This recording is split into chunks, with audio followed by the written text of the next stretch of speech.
Kababayan Today, we are taking your calls live in Los Angeles. Sorry po, pero we cannot take your calls from Hawaii because of the time difference. But you can always email us here at kababayan@la18.tv, and we can talk about that the next time that our attorneys come back. Ngayon naman kasama natin si Ate Nida mula sa Irvine. Ate Nida?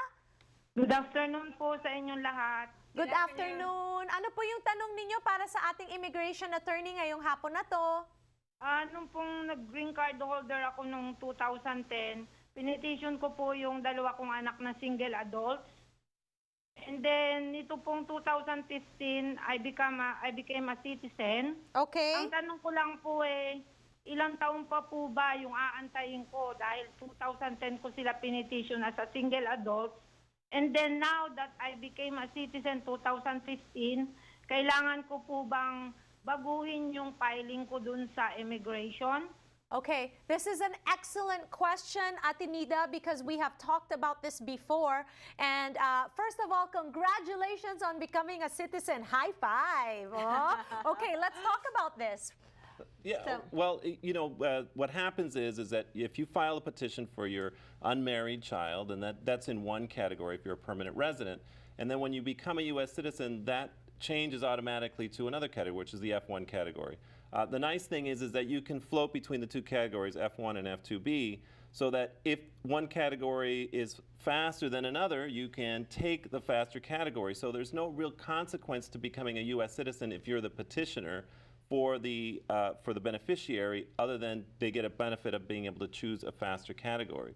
So currently now the F2B category is slightly faster than the F1 category. And the F2B is for the unmarried child of a permanent resident. So when the visa category becomes current for that, because for right now it's in 05, so it's still a little bit of time to wait. So 5 more years. So when the priority date starts to become current, you can see which one becomes current faster, because sometimes the F1 is faster. So right now you're still off a few years to wait, but keeping an eye on the visa categories and seeing where they're going and then making that choice at that time. Okay, malapit na po, Ate Nida. Okay, kasama na natin si Romeo mula sa Anaheim. Romeo, nandiyan ka ba?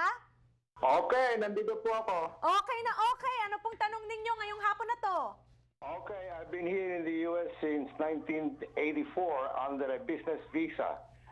And ever since that time, I've been staying here in California. Okay, ano po yung tanong ninyo? Under what circumstances can I qualify for a green card or a permanent residency? Okay.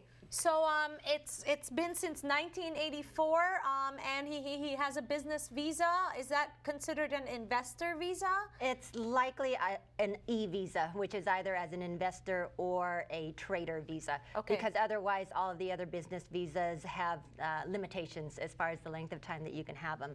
So with the e-visa, which is either the E1 or the E2 that he has, it's wonderful because just like he's been here since 1984, and 2016 he's still here.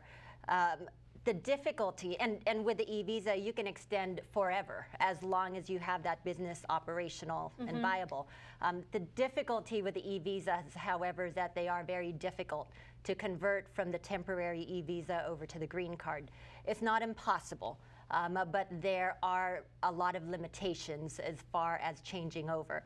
And in order to qualify, there might have to be some structural changes within the corporation that need to be changed. We might need to add maybe a couple partners, or you might need to divest a certain bit of your control over the corporation, or you might even have to incorporate. So there are some corporate changes that might need to be made before we can move forward, but it's certainly, if you know that you want to move toward that green card, then it might be a process, but we may be able to get you there. Okay. All right, kasama naman natin si Lisa mula sa Englewood. Lisa, nandyan ka ba? Yes, opo. Hello. Good afternoon. Good afternoon po sa inyo. Yeah, ang itatanong po kasi I have two sons. Yung 31 years old is married, 35 is single. Ngayon, they have 10-year visa na-expire na renew. Until 2022, may US tourist visa sila, kaya pabalik-balik dito. Now, my question is, if I petition them, will, kasi hanggang 2022, doon natatakot sila na pag inano ko sila, pinetition, edi after 2022, can I renew? Can they be issued another U.S. tourist visa after 2022? Okay. Yeah, that's a concern. Yeah, I think the question is if once you start the petition process for somebody, do then they lose the ability to come into the United States as a non-immigrant on a tourist visa? And that's a very good question. I think some of it is answered by the habits. That is, if they are coming in and out of the United States on a fairly regular basis, not staying here too long, and returning back to the Philippines, the likelihood that the embassy will see that pattern and say, okay, well, they're complying with the laws, and renew that is good. If you're not using it, you haven't used it in a while, and then you're going to go to renew and they see that you have a petition that's now maybe a year or 2 or 3 away from being approved and being current, then you might get some pushback from the embassy saying that you're really going to come to the United States to stay permanently. So a lot of it is very case specific, and at the embassy level, it's very difficult to predict with any certainty what they're going to do. But does it have an impact? Yes, it does have an impact, and that is something you should be aware of. Okay. We are taking your calls here in Los Angeles, California. Tawagan niyo po kami. We're going to break, but we have one more segment, so this is your chance to call us. We'll be right back.